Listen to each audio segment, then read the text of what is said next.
The ancient city of Babylon served as the setting for a collection of parables that were written by George Samuel Clayson in the year 1926. It was a book named The Richest Man in Babylon that became famous for its collection of parables, and it is today considered a classic in the field of financial writing. You will be blown away by the tried and tested lessons that the book gives for earning wealth and riches, even if you have never read the book before.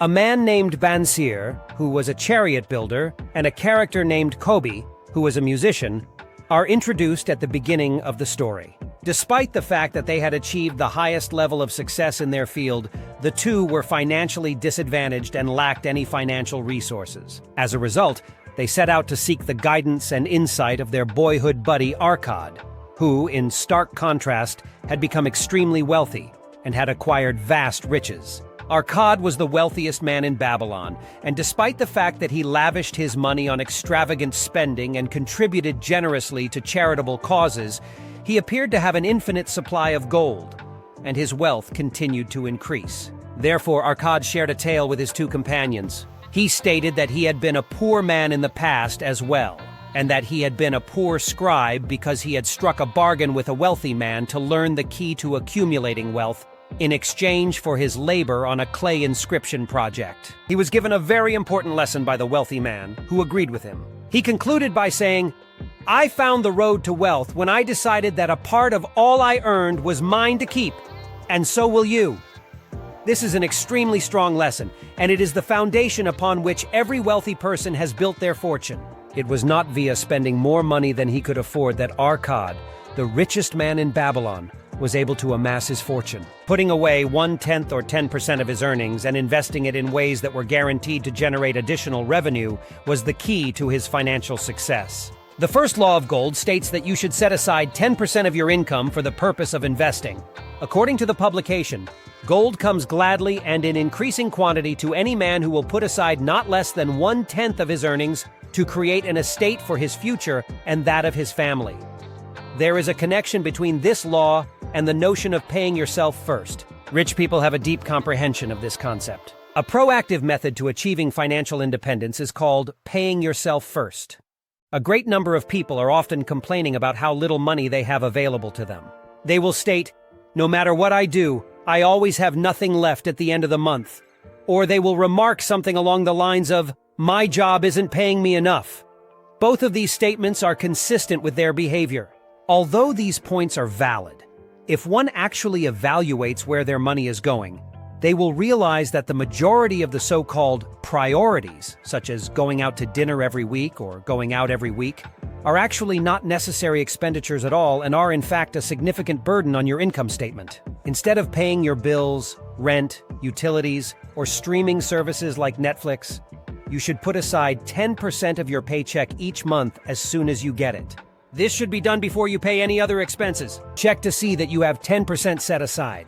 If you begin your endeavors at an earlier stage, you will have a better chance of success, and your savings and investment funds will grow to a greater extent. You will not only be able to take advantage of compounding growth to help your money increase more quickly, but you will also be less anxious in the event that a severe financial crisis occurs, such as a significant medical cost, a significant automobile repair, or, in the worst-case situation, a layoff. Putting your money into investments is the second law of gold. According to the publication, "Gold laboreth diligently and contentedly for the wise owner who finds for it profitable employment, multiplying even as the flocks of the field." Undoubtedly, gold, along with money, is a willing worker.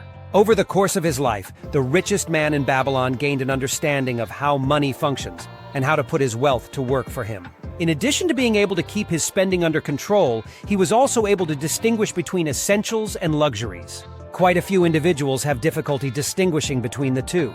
There is a simple rule of thumb to follow when it comes to luxuries. If you do not require it, you should not get it. To put it simply, it is that easy. When you have a greater amount of money saved up, you may begin to hunt for investments that are both profitable and secure to put your money into. Real estate, stocks, bonds, businesses, and other types of investments are just some of the various ways that you can put your money to work for you. It might be beneficial for you to think of your money as a small army that goes into battle and returns with a bounty. When you have a greater number of soldiers, they will bring back a greater amount of loot and bounty. Having said that, Prior to making any significant investment, you must first be completely certain about the direction in which you intend to spend your money. Invest your money wisely, and you will see a return on your investment multiple times over. This gets me to the third law of gold, which is to seek advice first, or as I like to say, to seek knowledge first before making an investment. According to the publication, gold clingeth to the protection of the owner who invested under the advice of men wise in its handling. I mean, you put forth a lot of effort to earn that money, right? It is imperative that you do not lose even a single dime. Why, therefore, would you put your faith in your own lack of experience to make intelligent investments? The majority of people who are impoverished, and some people who are middle class, behave in this manner. When individuals make investments, they do so based on their instincts or on information that they may have overheard from their friends, co-workers, or even on the radio or television. What always ends up happening is that they either lose their money or that what they believed to be a safe and secure investment turned out to be a fraud. The fact that the investments were profitable or that they made any money was something that you would hear very infrequently. Those who are wealthy, on the other hand, consult with experts who are knowledgeable in the management of financial matters. In the same way that you wouldn't put your faith in a cook to conduct heart surgery on your chest, you shouldn't put your faith in those who aren't knowledgeable about the techniques of producing and managing money to advise you on where to put and invest your hard-earned money before you make any substantial investment. In light of this, I would like to discuss the fourth law of gold, which states that gold slips away from the man who invests it in businesses or purposes with which he is not familiar, or which are not approved by those skilled in its keep. Using the assistance of my good friend John is, in my opinion, the most effective approach to explain this concept. For the past year, John has been adhering to and putting the first law of gold into practice. As a result, he has been able to accumulate a sizable sum of money, which amounts to a total of $10,000. John, a buddy of mine, is a person who is reasonably intelligent. Every year, he consumes a couple of books and watches films on television and YouTube that are related to his favorite topic, which is making money and investing. Even though John is an extremely intelligent individual, he suffers from a very serious shortcoming when it comes to investing. We'll refer to it as his Achilles heel. This is the kind of investment that John and a lot of other people who are struggling financially subscribe to. As soon as they hear a good investment on the radio or television, they immediately begin to take advantage of it. The following are examples of statements that you have probably heard before. This is one real estate opportunity you can't afford to miss. Or, invest in this stock. It's too big to fail. What do you think now, 2 months later? One of the most fundamental guidelines to follow when it comes to investing is this: if you don't understand something, you shouldn't invest in it, period.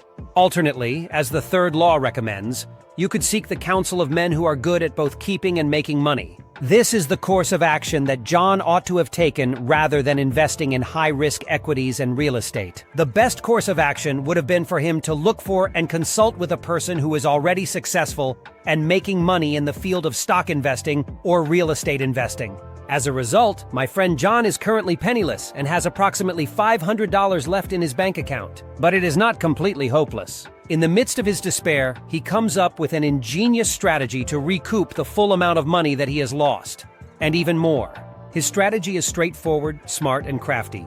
In his opinion, it is impossible for it to fail. John intends to gamble on a handful of games in Las Vegas, which is known as the gambling capital of the world, in order to recoup the money that he has lost. Indeed, he is totally convinced and certain that he will be able to make back the money and even more than that. Which takes us to the sixth principle associated with gold.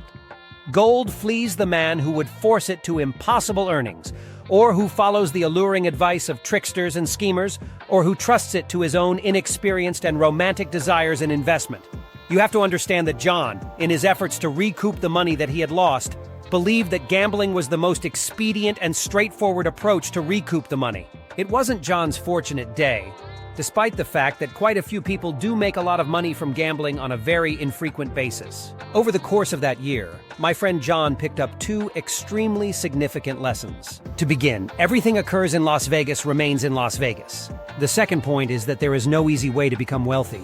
The foundation of the book is based on the lessons that Arcad imparted to his companions. These lessons are the principles of wealth-building habits that I believe every wealthy person has followed in order to amass their money. These lessons have been crucial in assisting millions of individuals in achieving financial stability and riches through their application. In addition, I am confident that these lessons will assist you in constructing a solid financial foundation.